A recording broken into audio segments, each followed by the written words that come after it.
Suatu sore musim panas yang terik. Sungai yang mengalir melalui desa di tepi hutan berkilauan diterpa sinar matahari. Nenek Hashuan Mai, wanita yang berusia lebih dari 40 tahun, sedang dalam perjalanan pulang. Setelah seharian bekerja keras di ladang, tubuhnya kurus, kakinya kapalan. Berjalan perlahan di jalan desa yang berdebu. Tangannya memegang sekantong kecil ubi. Adalah upah yang sedikit yang diterimanya hari ini. Dia memikirkan gubuknya yang bocor. Tentang makanan sederhana yang menantinya di rumah. Tiba-tiba, terdengar teriakan minta tolong dari arah sungai. Teriakan lemah tetapi penuh kepanikan. Membuat Nenek Hashuan Mai terkejut. Dia cepat menoleh ke arah itu. Matanya tegang. Sesosok kecil sedang berjuang di tengah arus yang deras. Kedua tangannya melambai putus asa. Ya Tuhan, itu seorang anak.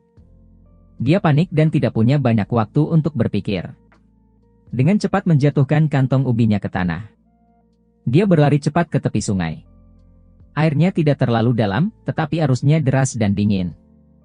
Nenek Hashuan Mai tidak pandai berenang. Namun, keinginan untuk menyelamatkan anak itu membuat nenek melupakan rasa takutnya. Nenek melangkah perlahan ke dalam air. Merasakan arus air yang kuat menarik kakinya. Dengan sekuat tenaga, nenek mengulurkan tangannya dan meraih baju anak itu. Menariknya kuat ke arahnya. Setelah beberapa saat berjuang, akhirnya nenek berhasil membawa anak itu ke tepi sungai. Nenek terengah-engah, seluruh tubuhnya basah kuyup. Namun, hatinya lega melihat anak laki-laki itu masih bernapas. Anak itu kurus, kulitnya pucat pasi, dan bibirnya membiru karena kedinginan. Matanya perlahan terbuka. Samar-samar memandang wanita yang baru saja menyelamatkannya. Jangan takut, nak, ada nenek di sini. Nenek menenangkannya dengan lembut. Tangannya yang gemetar menyentuh dahi anak itu untuk memeriksanya. Anak itu tidak mengatakan apa-apa.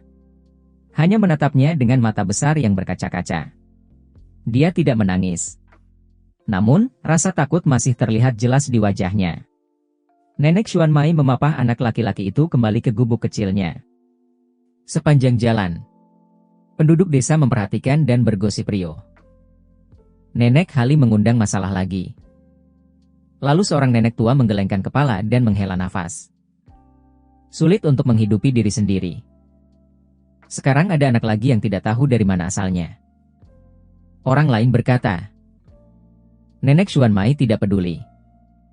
Sesampainya di rumah, nenek segera mengambil satu-satunya selimut tipis di rumah. Untuk membungkus anak laki-laki itu. Api kecil dinyalakan. Menghangatkan rumah sederhana itu. Siapa namamu, nak? Di mana rumahmu? Nenek bertanya dengan lembut, matanya menatap anak laki-laki itu penuh kekhawatiran. Anak laki-laki itu terdiam sejenak, lalu menggelengkan kepalanya. Nenek memandang mata anak laki-laki yang kebingungan itu, hatinya terasa sakit. Jelas sekali kau ketakutan dan tidak tahu kau berasal dari mana. Baiklah, kalau kamu tidak ingat apa-apa, tinggallah di sini bersamaku. Untuk sementara, Bibi akan memanggilmu San, boleh? Ia tersenyum lembut dengan suara yang tenang. Anak laki-laki itu mengangguk. Matanya memancarkan kepercayaan. Saat itu, Bu Xuan Mai tidak tahu bahwa keputusannya akan mengubah hidupnya dan hidup anak laki-laki itu selamanya. Malam itu, Bu Xuan Mai memandangi porsi nasinya yang sedikit untuk diberikan kepada San. Ia melihat anak itu makan dengan hati penuh kegembiraan yang aneh. Ia berkata pada dirinya sendiri. Meskipun sulit, Bibi juga akan membesarkanmu. Bibi percaya kamu akan melakukan sesuatu yang hebat dalam hidupmu. Dan begitulah, ikatan yang kuat antara dia dan anak laki-laki asing itu dimulai. Hari-hari pertama setelah menyelamatkan San, kehidupan Bu Hashuan Mai menjadi semakin sulit. Ia harus bekerja lebih keras untuk mendapatkan beras yang cukup untuk menghidupi mereka berdua. Meskipun miskin, ia tidak pernah membiarkan San kelaparan. Di matanya, dia bukan hanya seorang anak yang kebetulan dia selamatkan, tetapi juga keluarga. Adalah harapan. Adalah satu-satunya tumpuan dalam hidupnya yang penuh kesulitan. Setiap pagi, Bu Xuan Mai bangun ketika matahari belum terbit. Ia pergi ke sawah untuk bekerja sebagai buruh panen padi. memetik sayuran atau terkadang pergi menyapu pasar. Untuk ditukar dengan sedikit uang. Siang hari San di rumah bermain-main. Sementara ia bekerja keras. Sampai malam ia pulang dengan tubuh yang lelah. Tetapi selalu berusaha tersenyum ketika melihat anak laki-laki itu. San, hari ini Bibi bawa pulang sedikit ikan asin. Besok Bibi masakan untukmu. Ya. Ia berkata sambil tangannya yang kasar dengan lembut mengusap kepala anak itu. Anak laki-laki itu mengangguk, matanya jernih. Meskipun masih kecil, San sudah mengerti bahwa Bu Xuan Mai mengorbankan banyak hal untuknya. Ia patuh membantu menyapu rumah, mengambil air dari sumur atau mengumpulkan kayu bakar. Penduduk desa sering bergosip tentang keputusan Bu Xuan Mai. Ada yang bersimpati, tetapi sebagian besar mengkritik. Sudah miskin, bisa menghidupi diri sendiri saja sudah hebat. Sekarang malah mengurus anak lagi. Tidak tahu siapa orang tuanya. Seorang tetangga perempuan berkata dengan kejam. Pasti dia sudah tua. Tidak menikah jadi membawa anak kecil untuk teman. Orang lain menimpali. Bu Xuan Mai mendengar semua perkataan itu tetapi tidak peduli. Setiap kali seseorang bertanya mengapa ia mengadopsi San, ia hanya tersenyum ramah. Anak malang itu akan mati jika tidak ada yang menyelamatkannya. Sekarang dia adalah keluargaku.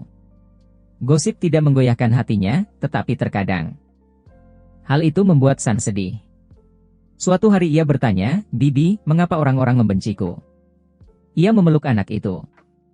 Dengan lembut menjawab, jangan pedulikan perkataan mereka. Kamu anak yang baik, Bibi tahu itu. Mereka tidak membesarkanmu, jadi mereka tidak berhak menghakimimu. Ketika San cukup umur untuk bersekolah, Bu Xuan Mai bertekad untuk menyekolahkannya. Meskipun ia tahu hal itu akan mahal. Setiap musim ajaran baru, ia mengurangi porsi makannya. Menabung setiap sen untuk membeli buku dan pakaian untuknya. Ada hari-hari San pulang ke rumah dan menaruh beberapa koin receh di tangannya yang ia dapatkan dari membantu tetangga. Ia memandang anak itu, air matanya berlinang. Kamu anak yang baik, tetapi kamu tidak perlu melakukan ini. Tugasmu adalah belajar dengan giat, agar nanti tidak sengsara seperti Bibi. San mengangguk, diam-diam berjanji tidak akan mengecewakannya. Di sekolah, ia belajar sangat keras dan selalu menjadi yang terbaik di kelas.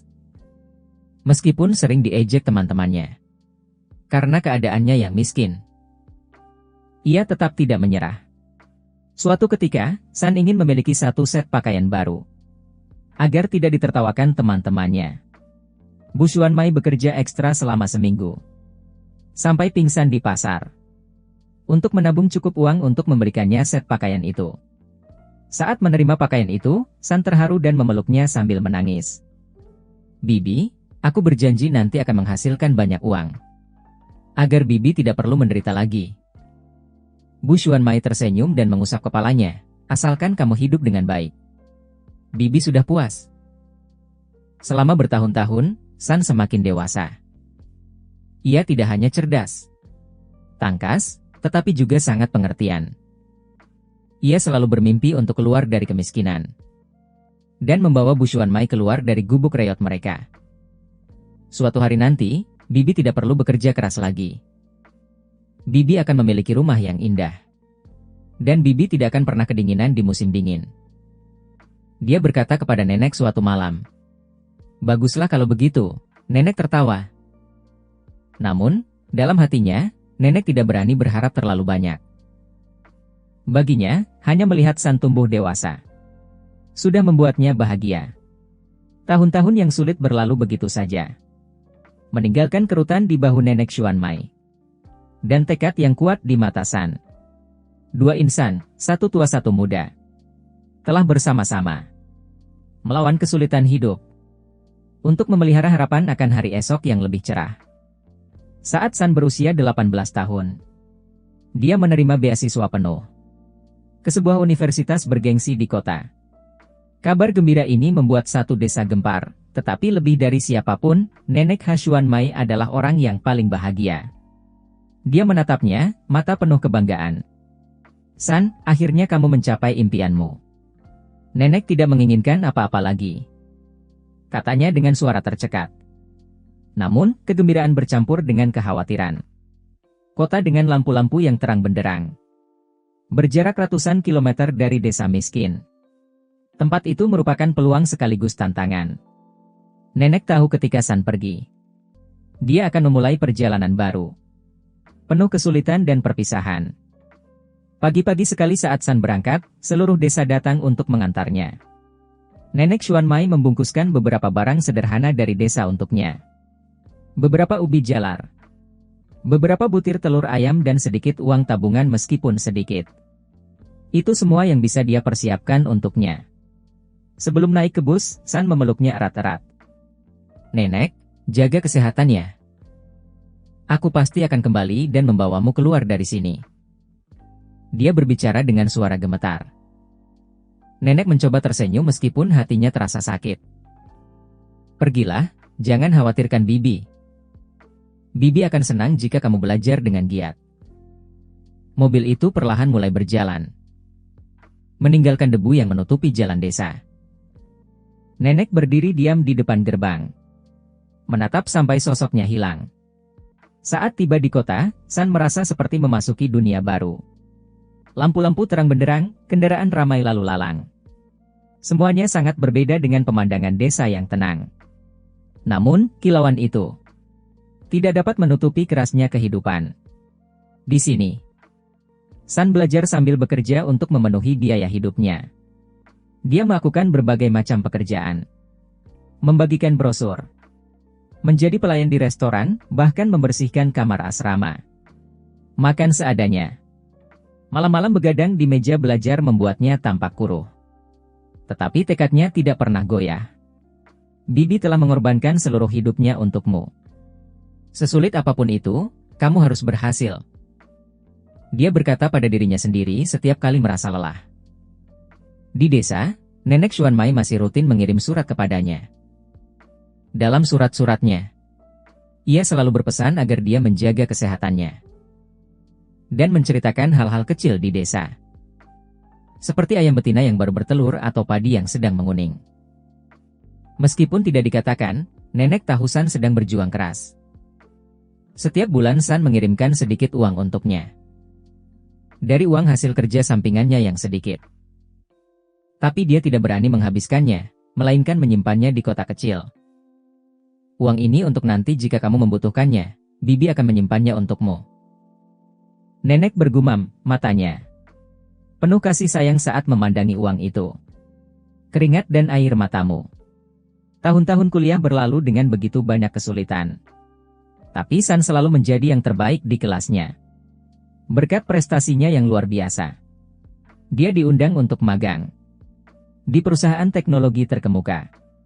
Itulah kesempatan baginya untuk membuktikan dirinya. Awalnya, pekerjaannya tidak mudah. San harus menghadapi persaingan yang ketat. Namun berkat kecerdasan dan kegigihannya, ia perlahan membangun posisinya di perusahaan. Setelah beberapa tahun, ia memutuskan untuk berhenti bekerja dan memulai bisnisnya sendiri. Hari-hari awal memulai bisnis, San mengalami banyak kegagalan. Perusahaannya yang kecil kekurangan modal, kekurangan tenaga kerja, dan hampir tidak dapat bersaing dengan perusahaan raksasa di industri tersebut. Tapi dia tidak menyerah. Ia bekerja 18 jam sehari, terus mencari dan berinovasi untuk membawa produknya ke pasar. Lalu kesempatan itu datang. Sebuah kontrak besar dengan mitra asing telah membantu perusahaan San mencapai titik balik yang penting. Hanya dalam beberapa tahun, dari bisnis kecil, perusahaannya telah menjadi perusahaan teknologi terkemuka, dengan ribuan karyawan dan cabang di seluruh negeri. Setelah sukses, San jarang menghubungi Nyonya Xuanmai. Bukan karena dia melupakan jasanya, tetapi karena dia minder dengan masa lalunya yang miskin. Dia takut menyebutkan ibu angkatnya yang sederhana akan merusak citranya. Dalam dunia bisnis, Nyonya Xuanmai masih rutin menulis surat untuknya. Tetapi surat-surat itu semakin jarang dibalas. Terkadang dia berdiri di depan gerbang rumahnya, memandang ke arah jalan menuju kota, Diam-diam berharap suatu hari nanti dia akan kembali. San sangat sibuk, dia pasti tidak melupakan aku. Dia menghibur diri. Meskipun kesedihan telah terukir di wajah tuanya. Tapi dia tidak tahu bahwa di tempat yang jauh, San juga diam-diam mengawasinya. Dia selalu berkata pada dirinya sendiri, ketika waktunya tepat, aku akan kembali dan membalas budi semuanya. Dan begitulah, kehidupan Nyonya Xuan Mai dan San memasuki babak baru yang penuh gejolak, di mana pengorbanan, cinta, dan rasa syukur akan diuji lebih keras dari sebelumnya. Waktu berlalu dengan cepat. San dari seorang pemuda desa miskin, kini telah menjadi pendiri dan CEO sebuah perusahaan teknologi besar. Namanya muncul di majalah, acara televisi, dan disebut sebagai contoh kesuksesan. Namun, di balik kejayaannya, ada masa lalu yang sengaja dia sembunyikan. Masa lalunya sebagai anak yatim piatu yang dirawat oleh seorang wanita miskin. San kini tinggal di sebuah villa mewah, memiliki mobil-mobil mahal, dan sering menghadiri acara-acara besar. Orang-orang di sekitarnya, dari karyawan hingga mitra, semuanya memuji bakat dan karismanya. San Dian terbiasa dengan dunia kelas atas, tempat di mana kisah-kisah tentang asal-usul yang miskin sering dianggap kurang menarik. Dalam hatinya, dia selalu bertanya-tanya, akankah ada orang yang menerima kenyataan bahwa aku pernah menjadi anak miskin, hidup dari kasih sayang seorang wanita desa? Tidak. Rasa malu membuatnya semakin menjauh dari Nyonya Xuan Mai. Panggilan telepon semakin jarang. Surat-suratnya pun dikesampingkan, dengan alasan pekerjaan yang sibuk. Di kampung halamannya, Nyonya Xuan Mai masih tinggal di gubuk tuanya yang bobrok. Tempat kenangan tentang San hadir di setiap sudut kecil. Foto wisudanya digantung di dinding yang catnya terkelupas. Sedangkan kotak berisi uang kirimannya masih disimpannya dengan hati-hati. Belum disentuhnya sepeser pun. Setiap hari dia pergi ke pasar untuk membeli makanan sederhana. Merawat kebun sayurnya sendiri di belakang rumah. Punggungnya semakin bungkuk, langkah kakinya semakin berat. Tetapi matanya masih memancarkan keyakinan bahwa suatu hari nanti San akan kembali. Dia pasti sangat sibuk, aku tidak menyalahkannya, katanya ketika seseorang bertanya tentangnya. Meski hatinya sakit, dia selalu berlapang dada dan bangga pada putra angkatnya. Suatu hari, San pulang ke kampung halamannya untuk perjalanan singkat. Dia tidak mampir ke rumah Nyonya Xuan Mai, tetapi hanya menghadiri seminar di daerah tersebut. Saat mobilnya yang mengkilap berhenti di jalan desa, beberapa penduduk desa mengenalinya. Itu San, kan? Anak yang dibesarkan Nyonya Xuan Mai, seseorang berbisik. Gosip itu dengan cepat sampai ke telinga Nyonya Xuan Mai. Dia segera membungkus beberapa oleh-oleh, sedikit ubi jalar, sebotol madu, lalu bergegas berjalan kaki ke tempat seminar. Kakinya gemetar tetapi hatinya penuh semangat. Ketika dia tiba, San sudah pergi. Satpam menghentikannya, tidak mengizinkannya masuk. Bu, di sini hanya untuk tamu undangan. Tuan San sangat sibuk. Ibu tidak bisa masuk. Dia diam-diam berdiri di dekat gerbang. Matanya mengikuti mobilnya, yang perlahan menghilang di jalan raya. Dia tidak menyalahkannya, hanya bergumam, dia memang sibuk. Meskipun memiliki segalanya, San masih merasa hampa. Pesta-pesta, prestasi dan pujian tidak bisa mengisi kekosongan kerinduannya akan kampung halaman. Terkadang, bayangan Nyonya Xuan Mai muncul di benaknya, membuatnya gelisah. Larut malam, setelah pesta usai, San duduk sendirian di ruang kerjanya. Dia mengambil surat terakhir dari Nyonya Xuan Mai. Surat itu telah dilupakannya selama berbulan-bulan. Dalam surat itu, nenek menceritakan bahwa kesehatannya semakin menurun. Namun, nenek masih baik-baik saja dan berharap suatu hari nanti dia akan kembali. Tulisan tangan yang itu membuat hatinya sakit. Namun, alih-alih segera kembali, dia berkata pada dirinya sendiri bahwa dia akan kembali ketika dia lebih sukses, agar dia bangga padanya. Suatu hari, karena tidak tahan lagi rasa rindu, Nenek Xuan Mai memutuskan untuk pergi ke kota untuk menemui San. Nenek membawa tas kain tua. Di dalamnya ada sebotol madu dan beberapa barang-barang pedesaan. Itulah semua yang bisa nenek lakukan untuk menunjukkan kasih sayangnya kepadanya. Namun, ketika sampai di kantor San yang mewah, dia dihentikan oleh penjaga keamanan. Anda tidak punya janji, Anda tidak bisa masuk. Nenek menjelaskan bahwa dia adalah ibu angkat San. Tapi mereka tidak percaya.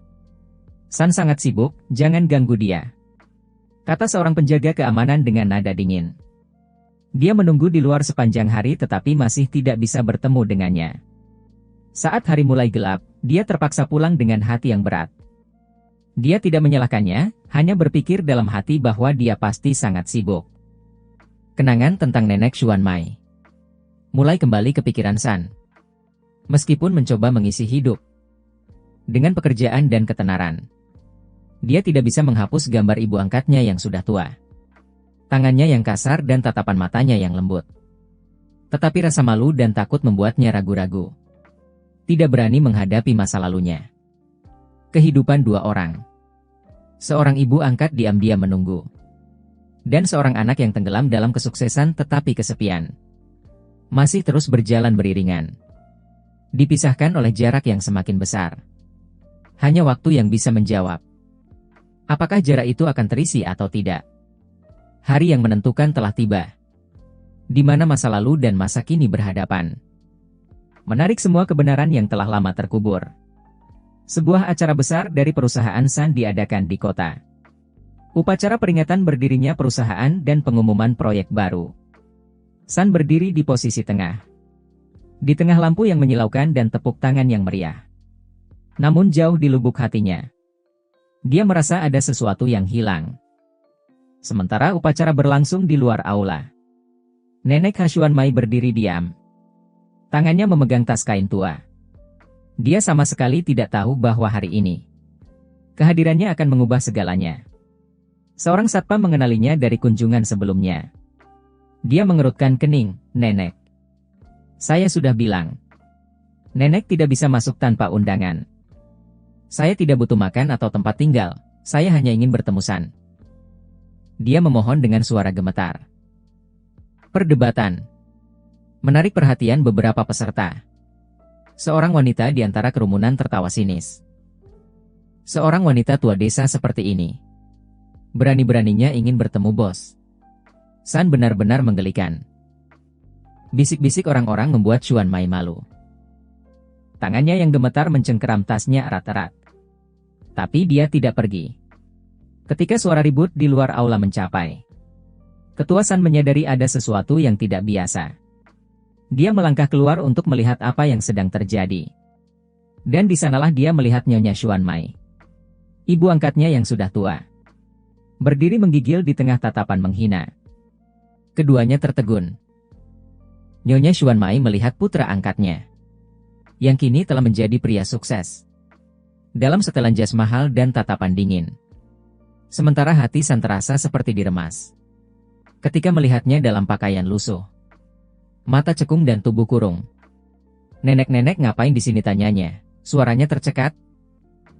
Aku hanya ingin bertemu denganmu, untuk tahu bagaimana kabarmu, jawabnya, matanya berkaca-kaca. San merasakan tatapan penasaran dari orang-orang di sekitarnya. Sebagian dirinya ingin menariknya pergi untuk menghindari rasa malu. Tapi sebagian lainnya membuatnya tidak bisa mengalihkan pandangan darinya. Pada saat itu, seseorang di antara kerumunan berkata, "Nenek tua ini siapa Anda, Tuan San? Kok kelihatan udik begitu?" Kata-kata yang penuh sindiran membuat semua mata tertuju padanya.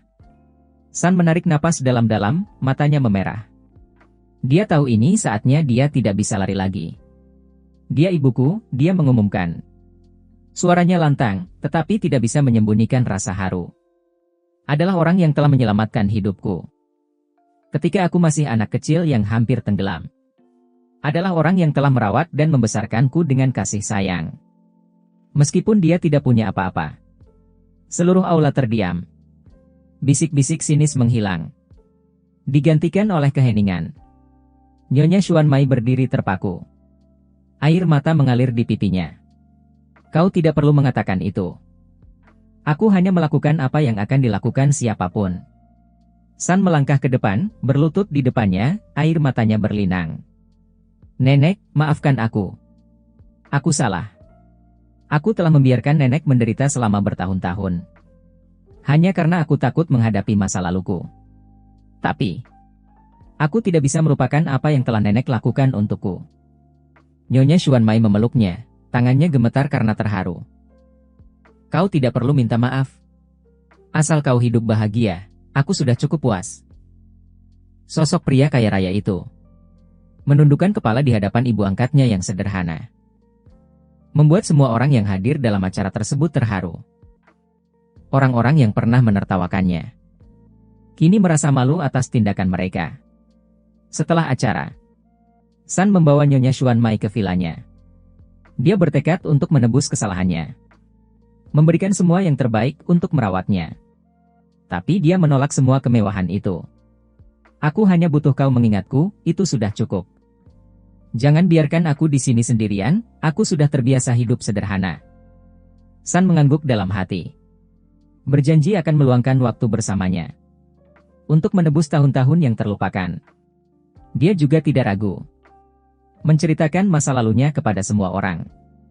Karena dia mengerti bahwa masa lalunya itulah yang membentuk dirinya saat ini.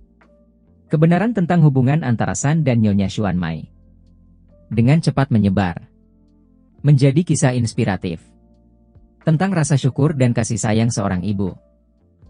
Baginya, itu bukan hanya tentang menebus kesalahan, tetapi juga cara untuk menegaskan nilai ikatan keluarga dalam kehidupan. Sejak saat itu, setiap hari San meluangkan waktu bersama Nyonya Xuanmai, mengenang kembali kenangan lama bersama. Karena dia tahu bahwa kesuksesannya tidak hanya dibangun dari bakat, tetapi juga dari kasih sayang tanpa syarat dari ibu angkatnya yang telah mengorbankan segalanya untuknya. Setelah pertemuan kembali, San bertekad untuk menebus kesalahannya dan membalas budi kepada ibu angkatnya yang telah mengorbankan seluruh hidupnya untuknya. Itu bukan hanya perjalanan penyembuhan, tetapi juga kisah yang indah tentang rasa syukur dan kasih sayang melampaui semua jarak. Nyonya Xuanmai menolak untuk tinggal di villa mewah San. Dia hanya setuju untuk tinggal di rumah kecil yang lebih sederhana, terletak di taman yang tenang, yang dibangun San khusus untuknya. Rumah itu dilengkapi dengan semua fasilitas, dengan kebun sayur dan teralis. Yang dia sukai, mengingatkannya pada rumah asalnya. Aku hanya ingin hidup damai seperti dulu. Kau hanya perlu sesekali datang mengunjungiku, katanya, matanya lembut. San tersenyum, menggenggam tangannya. Tidak, aku akan berada di sisimu setiap hari. Aku sudah membiarkanmu sendirian terlalu lama. Sejak saat itu, setiap pagi San meluangkan waktu untuk minum teh bersamanya, mengobrol dan terkadang membantu berkebun. Kenangan lama kembali berdatangan, membantu keduanya menjembatani jarak di antara mereka. Suatu hari, San membawa Nyonya Xuanmai kembali ke kampung asalnya, mengunjungi kembali gubuk lamanya. Gubuk itu masih berdiri di sana, tetapi sudah sangat rusak. Atapnya bocor, dindingnya miring termakan usia. Nyonya Xuanmai tersenyum, mengelus setiap sudut rumah. Disinilah kau dibesarkan.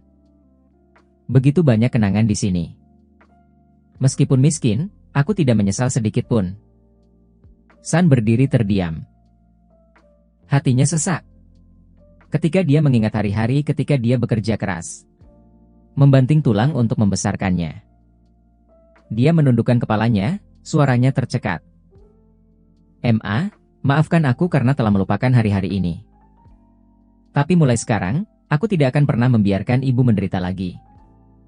Dia memutuskan untuk mempertahankan rumah lama itu sebagai kenang-kenangan, sekaligus membangun sekolah kecil di desa, untuk membantu anak-anak miskin mendapatkan kesempatan belajar. Sesuatu yang pernah Nyonya Xuanmai impikan untuknya. Putranya menyewa tim medis, dokter untuk merawat kesehatan Nyonya Xuanmai. Dia protes, Aku sehat, tidak perlu repot begini. Jangan khawatir, Bu. Ini caraku merawat ibu seperti ibu dulu. Merawatku dulu, katanya dengan tatapan tegas. Setiap malam, dia secara pribadi membawakan bubur untuknya. Memijat kakinya, yang mengeras karena bertahun-tahun bekerja keras. Terkadang air matanya diam-diam menetes saat melihat tangannya yang kurus, bahunya yang bungkuk. Ibu telah melakukan segalanya untukku. Sekarang saatnya aku melakukan hal yang sama untuk ibu, bisiknya. Reuni dengan Nyonya Xuan Mai tidak hanya mengubah hidupnya, tetapi juga mengubah San. Dari seseorang yang pernah malu dengan masa lalunya, dia sekarang tidak ragu untuk menceritakan kisahnya. Dalam pidatonya, ibuku bukanlah orang yang melahirkanku, tapi dia adalah orang yang mengajariku hidup. Tanpanya, tidak akan ada aku hari ini. Dia berbagi dalam sebuah seminar besar, membuat banyak orang terharu. San juga mendirikan yayasan amal atas nama Nyonya Xuan Mai untuk mendukung anak-anak miskin, anak-anak yang pernah seperti dirinya. Suatu hari, San mengadakan pesta kecil di rumah untuk merayakan ulang tahun Nyonya Xuan Mai. Itu adalah pesta sederhana, dengan makanan kampung kesukaannya. Duduk mengelilingi meja makan adalah orang-orang terdekat, teman-teman lama dari kampung halaman yang diundang San, agar dia tidak merasa asing. Dalam cahaya lilin yang temaram, Nyonya Xuan Mai melihat sekeliling meja, matanya berkaca-kaca. Aku tidak menyangka hari ini akan tiba. Asal kau ada di sisiku, aku sudah puas. Ibu-ibu telah mengorbankan seluruh hidup ibu untukku. Sekarang giliranku untuk melakukan hal yang sama untuk ibu, jawab San, suaranya tercekat. Tahun-tahun terakhir kehidupan Nyonya Xuan Mai berlalu dengan damai, dengan kasih sayang dan perhatian penuh dari San. Setiap hari, dia tersenyum puas, tahu bahwa semua pengorbanannya tidak sia-sia. Ketika dia meninggal, San mengadakan pemakaman sederhana namun penuh kasih sayang. Seperti cara hidupnya, dia diam-diam meletakkan seikat bunga di depan makamnya.